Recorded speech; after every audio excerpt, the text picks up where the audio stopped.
Hi guys, this is TeamBroskiVanguard here with a requested deck list of Majesty, Lord, Paladins, whatever way you want to call it, Wingal Brave, Turbo, Royal Shadows. There's like 20 different freaking names for it. But this is my build of it.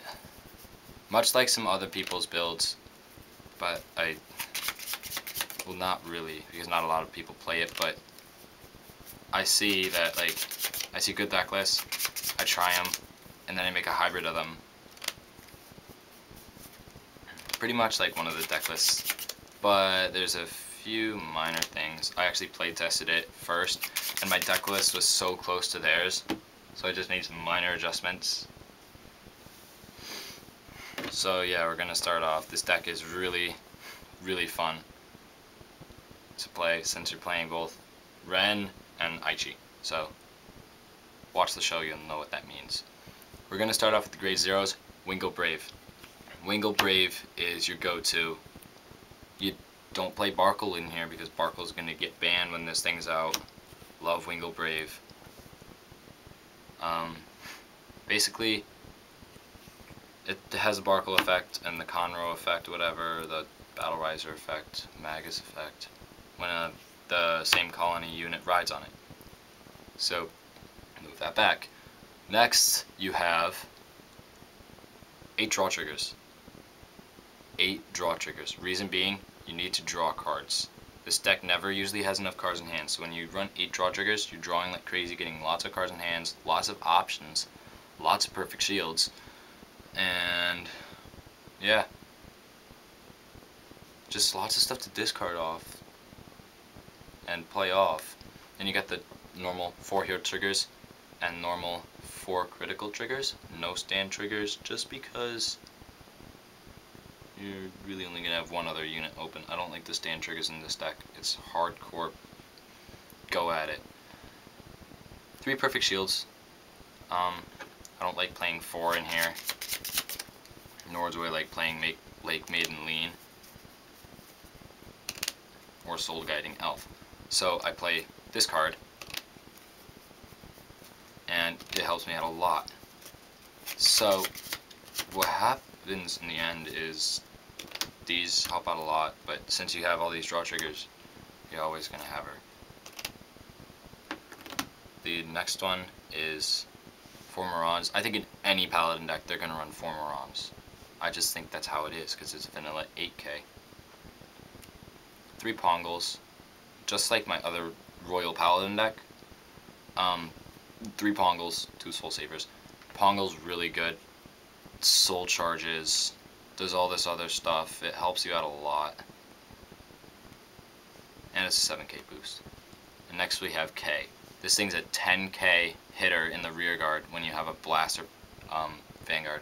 So that means either Blaster Dark, Blaster Blade, or Majesty Lord Blaster. Oh yeah, by the way, I forgot to add the second part of his effect. When this unit boosts a unit named Blaster, with Blaster in its name, and the attack hits a Vanguard when it boosted, you put this card into the soul and add another Blaster card from your deck to your hand, which means either him, or him. So broken. I'm like, what? Nutty. It's really good. And then, yeah, so he becomes 10k, and then same thing with him. He becomes 12k, he's 9,000 originally, he gains 3,000 when you have a Blaster Vanguard. Pretty good. Pretty good. 4 Blaster Darks, 4 Blaster Blades. You need 4 of each for consistency, because you get one. I mean, if you draw Blaster Blade first turn without your redraw and him, definitely don't send him back, because you're going to need him. If you draw him, what are you going to do? You're still going to, if you draw any of these two different ones, if you get multiples of each, you're going to send one back. Yeah, that's basically it. You're never going to send these back to the deck, because you're always going to need to search for something. Unless you just don't have, well, no, because then you can still use it. If you draw, you never send these back. But he, when he's put in the Vanguard circle, You counterblast 2, retire rearguard. Same thing with him, except he goes in the rearguard too, but grade 2 or up. 2 Palomides, I really don't like this card that much, but I guess he's good. He's good for the beatdown part of it.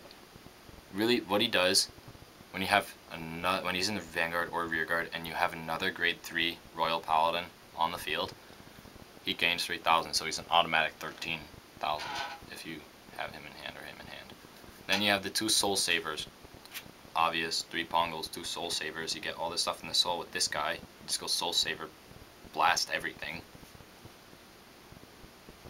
It's a nice way to end it. Then the 3 Majesty Lord Blasters, self-explanatory. When you have Blaster Blade and Blaster Darken Soul, it gains 2,000 and a critical continuously as long as they're in your soul. So that's really amazing. Instant 12,000. And then when this card attacks, you could take one of him and one of him from your rearguard, put him in your soul, he gets 10,000. So yeah, that's all from my deck list. If you have any questions, PM me, comment, rate, comment, subscribe. Give us any suggestions for videos at all. And other decks I have, Pale Moons, Nova Grapplers, Grand Blue. Most of these are proxied though, however. Waiting for Angel Feathers to come out. Going to be making Oracle Think Tanks. The team is basically going to have everything. We have tons of proxy lists. We even have proxy lists for D-Police, Mega Colony, just everything. But yeah, PM me with any suggestions, and we'll see you later, guys. Peace.